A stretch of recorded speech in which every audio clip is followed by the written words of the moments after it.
भारत का Archer NG drone अब बनेगा आसमान का नया शिकारी।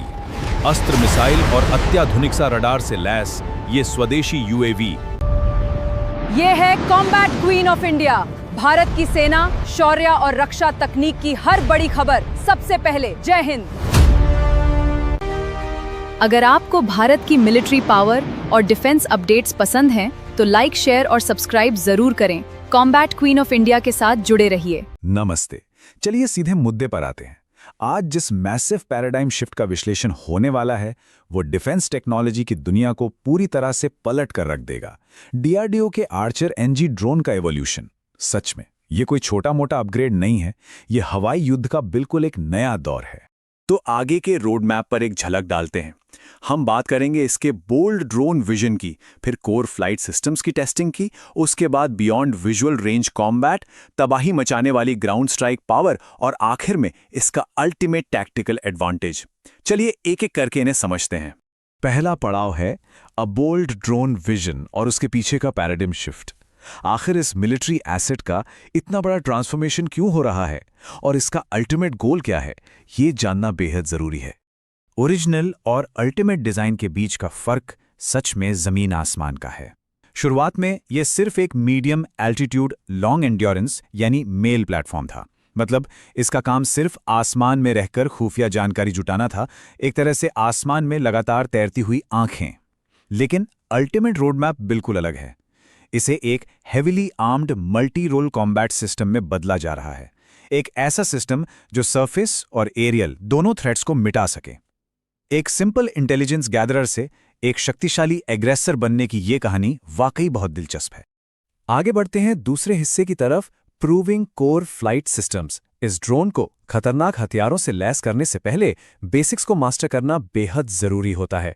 डीआरडीओ की एरोनॉटिकल डेवलपमेंट एस्टैब्लिशमेंट और बीएल यानी भारत इलेक्ट्रॉनिक्स लिमिटेड अभी मिलकर इसकी फाउंडेशनल टेस्टिंग कर रहे हैं। अगर इसकी टाइमलाइन पर गौर करें तो अभी 2026 में पूरा फोकस कोर फ्लाइट सिस्टम्स और लॉन्ग रेंज आईएसआर मिशंस को प्रूव करने पर है। फिर 2027 आते आते एडवांस्ड इलेक्ट्रो ऑप्टिकल सेंसर्स और सिक्योर कम्युनिकेशन लिंक्स को इंटीग्रेट किया जाएगा। और टारगेट यह है कि 2028 की शुरुआत तक फेज 1 के डेवलपमेंटल ट्रायल्स पूरी तरह से खत्म हो जाएं। इस फेज 1 के मुख्य फोकस एरियाज ध्यान देने लायक हैं। लॉन्ग रेंज आईएसआर के साथ साथ एडवांस सेंसर्स, सिक्योर कम्युनिकेशन और हाईली एक्यूरेट नेविगेशन सिस्टम्स। ये सभी फाउंडेशनल सिस्टम्स इसलिए बनाए जा रहे हैं ताकि कल को जब ये प्लेटफॉर्म किसी हॉस्टाइल एनवायरनमेंट में ऑपरेट करे तो सब कुछ बिना किसी रुकावट के और सीमलेसली काम करे। क्योंकि देखा जाए तो बिना एक मजबूत फाउंडेशन के एडवांस्ड हथियार आखिर किस काम के। अब आती है सबसे ज्यादा एक्शन वाली बात। बेसिक सर्वेलेंस से आगे बढ़कर हम मुड़ते हैं हाई स्टेक्स एरियल कॉम्बैट की तरफ। तीसरा बिंदु, बियॉन्ड विजुअल रेंज कॉम्बैट। यहां आर्चर एनजी का असली आक्रामक रूप सामने आएगा। लेकिन आगे बढ़ने से पहले इस बीवीआरएम कॉन्सेप्ट को समझना लाजमी है। Beyond visual range air to air missile. Basically ये एक ऐसी मिसाइल है जो ऑपरेटर की विजुअल लाइन ऑफ साइट के बिल्कुल बाहर, यानी बहुत दूर हवा में ही दुश्मन के टारगेट्स को ढूंढकर उन्हें तबाह कर सकती है। इस डेफिनेशन को समझने के बाद ही असल इंपैक्ट का पता चलता है कि डीआरडीओ एक मेल यूएवी में आखिर कैसी ताकत भरने जा रहा है। और यहां हीरो की तरह एंट्री होती है देश में बनी अस्त्र मार्क 1 की। ये मिसाइल आर्चर एनजी को इस काबिल बनाएगी कि वो दुश्मन के ड्रोन्स, हेलीकॉप्टर्स और यहां तक कि कन्वेंशनल एयरक्राफ्ट्स को भी मिड एयर में ही उड़ा सके। ये इंटीग्रेशन अनक्रूड सिस्टम्स के लिए डिफेंसिव और ऑफेंसिव टैक्टिक्स का पूरा एक नया दरवाजा खोल देता है।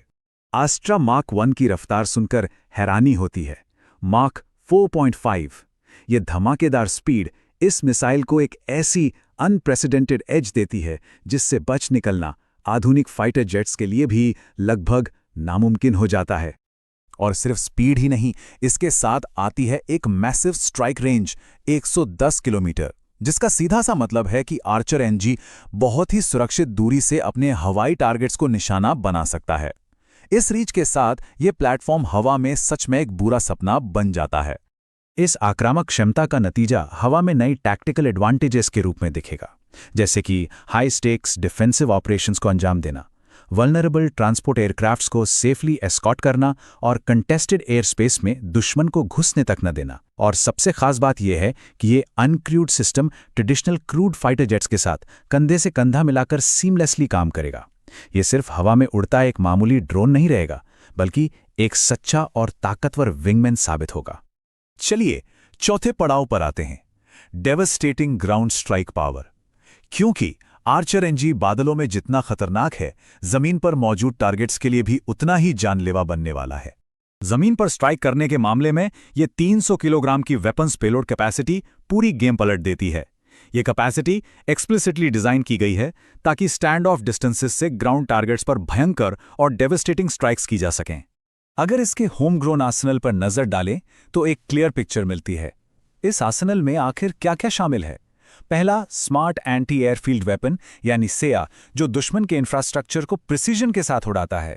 दूसरा, हेलिना ATGM, जो हेविली आर्मर्ड व्हीकल्स को 8 किलोमीटर दूर से तबाह करने की क्षमता रखता है। और तीसरा, लेजर गाइडेड रॉकेट्स, जो फ्रंटलाइन बंकर्स को पूरी एक्यूरेसी से मिट्टी में मिला सकते हैं। ये हथियार आर्चर एनजी को ग्राउंड वॉरफेयर में भी एक बेहद बड़ा खतरा बनाते हैं।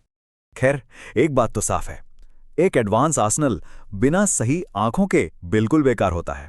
और यहीं से शुरू होती है पांचवी और आखिरी क्षमता, द अल्टीमेट टैक्टिकल एडवांटेज।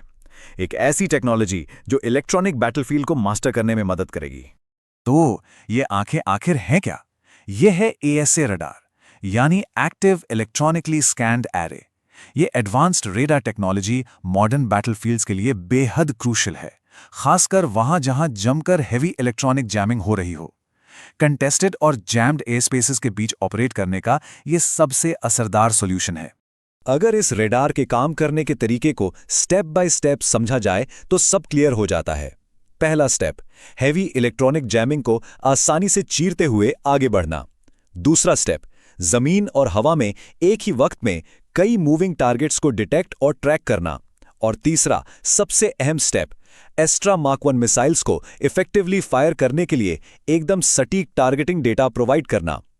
यह रेडार सीधे मिसाइल्स को डेटा भेजता है, जिससे पूरा हंटर किलर लूप बिना किसी रुकावट के मुकम्मल हो जाता है।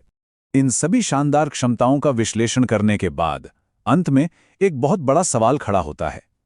क्या आने वाले वक्त में heavily armed uncrewed male UAVs contested skies के प्राइमरी स्कॉट्स बन जाएंगे? क्या ये ट्रेडिशनल क्रूड फाइटर जेट्स के ऑपरेट करने का तरीका हमेशा के लिए बदल कर रख देंगे? इस टेक्नोलॉजी के फ्यूचर इंप्लीकेशंस पर विचार करना सच में बेहद जरूरी है। और इसी गहरे सवाल के साथ आज के इस विश्लेषण को यहीं विराम देते हैं।